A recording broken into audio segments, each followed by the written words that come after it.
C'est un tournant décisif de la visite du président de la transition à Moscou en Russie. Le général d'armée Assimi Goïta s'est entretenu cet après-midi avec le président de la Fédération de Russie, Vladimir Poutine, dans la salle verte du Kremlin, parée aux couleurs du Mali. Un entretien élargi aux deux délégations russes et maliennes. Le président russe a tout d'abord rappelé la portée des relations entre le Mali et la Russie qui se solidifient avec des secteurs de développement comme les mines, l'économie et l'énergie. Pour le président de la transition, c'est un nouveau souffle qui est donné à la coopération Mali-Russie. Le point avec nos envoyés spéciaux Sira Bachili et Adama Kamara.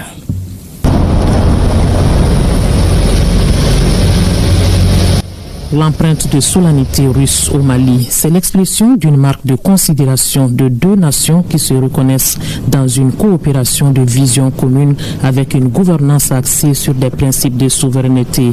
Le président de la transition, le général d'armée Assimi Goïta, vient à la rencontre du président Vladimir Poutine comme souhaité par le Kremlin pour un échange direct avec le désormais partenaire stratégique du Mali. L'atmosphère est détendue dans la salle verte du Kremlin, paré aux couleurs du Mali avec un accueil à la dimension des liens de coopération bilatérale.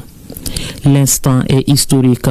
Vladimir Poutine et Assimi Goïta, main dans la main, c'est l'image d'une puissance mondiale et celle d'une Afrique qui se réveille, prenant la direction de sa pleine souveraineté dans ses prises de décision et ses choix de partenariat. La bienvenue souhaitée, le président de la Fédération de Russie, Vladimir Poutine, rappelle la coopération historique de plus de 60 ans qui lie le Mali à la Russie. Elle est juste revue et adaptée au contexte actuel. Cette visite officielle du président Goïta est qualifiée de grande portée au Kremlin. Nos deux pays, pendant beaucoup d'années, ont des relations très bonnes, les relations de l'amitié. Nous avons établi les relations diplomatiques il y a 65 ans.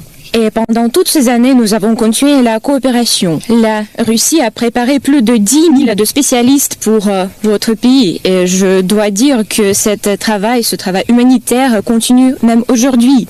Bien sûr, aujourd'hui, le monde est en échange permanent. Nous continuons les relations dans tous les domaines. Malheureusement, le chiffre d'affaires maintenant est assez modéré, mais il a une bonne tendance vers la croissance.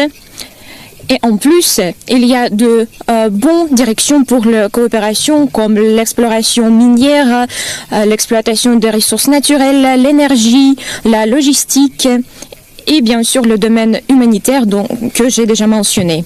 Nous avons de bonnes relations entre les gouvernements. Nous